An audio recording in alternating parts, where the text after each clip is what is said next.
അങ്ങനെ സന്ധ്യയായപ്പോൾ ഞങ്ങൾ എല്ലാവരും എയർപോർട്ടിലേക്ക് പോകാനായിട്ട് ഇങ്ങനെ റെഡിയായി നിൽക്കുമായിരുന്നു കേട്ടോ. ഞങ്ങളാണെന്നുണ്ടെങ്കിൽ ഇതുപോലെ എന്തെങ്കിലുമൊക്കെ നല്ല തുടക്കമൊക്കെ തുടങ്ങുമ്പോൾ നമ്മുടെ കുടുംബക്ഷേത്രത്തിലും കാവിലൊക്കെ ഇതുപോലെ വിളക്കൊക്കെ തെളിക്കാനായിട്ട് പോവേ. അങ്ങനെ വിളക്കൊക്കെ ഇട്ട് ഞങ്ങൾ തിരിച്ച് വീട്ടിലേക്ക് തന്നെ വന്നിട്ടുണ്ടായിരുന്നേ. പിന്നെ പോകാനായിട്ടുള്ള തയ്യാറെടുപ്പുകളൊക്കെ ആയിരുന്നു നടത്തിക്കൊണ്ടിരുന്നത്. ഏതാണ്ട് 8:30 ആകുമ്പോഴേക്കും നമുക്ക് ഇവിടെ വണ്ടി വരുമായിരുന്നേ. അങ്ങനെ ദാ ഇവനാണ് കേട്ടോ പോകുന്നത്. അപ്പോൾ അവൻ റെഡിയായിട്ടൊക്കെ നിൽക്കുമായിരുന്നു. സത്യം പറഞ്ഞിട്ടുണ്ടെങ്കിൽ നല്ല സങ്കടം ഉണ്ട് കേട്ടോ. അതൊന്നും ഞങ്ങൾ ആരും മുഖത്ത് കാണിക്കാതെ ഇങ്ങനെ നിൽക്കുകയാണ്. വെറുതെ നമ്മളും കൂടെ വിഷമിച്ചിട്ട് അവരെയും കൂടെ വിഷമിപ്പിക്കണ്ടല്ലോ എന്ന് വിചാരിച്ചിട്ട്.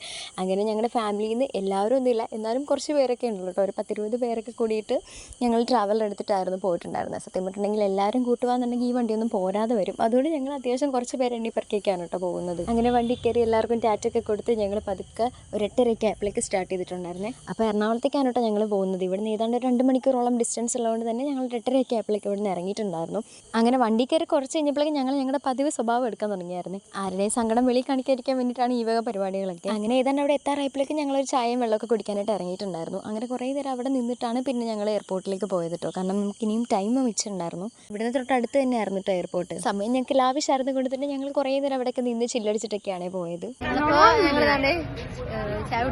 പിന്നെ അത് കഴിഞ്ഞ് ഞങ്ങൾ നേരെ എയർപോർട്ടിലേക്ക് പോയി. അവന് പോകാനായിട്ടുള്ള സമയം അടുക്കുന്തോറും ഞങ്ങളുടെ ഉള്ളിൽ ഇങ്ങനെ തീയായിരുന്നു കേട്ടോ. പക്ഷെ അവൻ്റെ മുന്നിൽ വെച്ച് ഞങ്ങൾ വിഷമം കാണിക്കാതെ മനഃപൂർവ്വം പിടിച്ച് നിൽക്കുകയായിരുന്നേ. പിന്നെ ലേറ്റാക്കാൻ നിന്നില്ല, അവനങ്ങ് പോയിട്ടുണ്ടായിരുന്നു. വെളുപ്പിനെ 2 മണിക്കായിരുന്നു ഫ്ലൈറ്റ്. അപ്പോൾ പിന്നെ അവന് കയറ്റി കഴിഞ്ഞിട്ടുണ്ടെങ്കിൽ പിന്നെ നമുക്ക് അവനെ നോക്കി അവിടെ നിൽക്കാൻ പറ്റില്ലല്ലോ.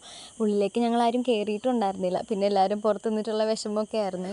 ചെറുതിലോട്ട് ഞങ്ങളെല്ലാവരും ഒരുമിച്ച് കളിച്ച് വളർന്നവരൊക്കെ ആട്ടോ. അപ്പോൾ അതിൻ്റെ ഒരു വിഷമം ഞങ്ങൾക്ക് എന്തായാലും ഉണ്ടാവുമല്ലോ. പിന്നെ അതിൻ്റെ ഉള്ളിൽ കയറിയിട്ട് അവനുള്ള പ്രൊസീജിയേഴ്സൊക്കെ കഴിഞ്ഞിട്ട് വന്ന് ഞങ്ങളുടെ അടുത്ത് ആ ഗ്ലാസിൻ്റെ പറ്റേ വന്ന് സംസാരിക്കായിരുന്നു. പിന്നെ ഞങ്ങളുടെ ആ കൺമുന്നിൽ നിന്ന് അവൻ പോകുന്നവരെ ഞങ്ങൾ അവിടെ തന്നെ നോക്കി നിൽക്കുന്നുണ്ടായിരുന്നു. അതൊക്കെ കഴിഞ്ഞപ്പോൾ ഞങ്ങൾ പിന്നെ തിരിച്ച് പുറത്തേക്ക് ഇറങ്ങി കേട്ടോ. എല്ലാവർക്കും ആ പോയ ഒരു എനർജിയോ കാര്യങ്ങളോ ഒന്നും ഞങ്ങൾക്ക് തിരിച്ച് വരുന്ന സമയത്തുണ്ടായിരുന്നില്ല. പിന്നെ ഇടയ്ക്ക് വെച്ച് ഫുഡ് കഴിക്കാനൊക്കെ നിർത്തിയിട്ടുണ്ടായിരുന്നേ. അപ്പോൾ സമയം 2 മണി ആയിട്ടുണ്ടായിരുന്നു കേട്ടോ വെളുപ്പിനെ. അങ്ങനെ അതൊക്കെ കഴിഞ്ഞ് ഞങ്ങൾ വീട്ടിലെത്തിയപ്പോൾ ഏകദേശം 4 മണിയൊക്കെ ആയിട്ടുണ്ടായിരുന്നു. അപ്പോൾ ഇന്നത്തെ വീഡിയോ ഇത്രയുള്ളേ.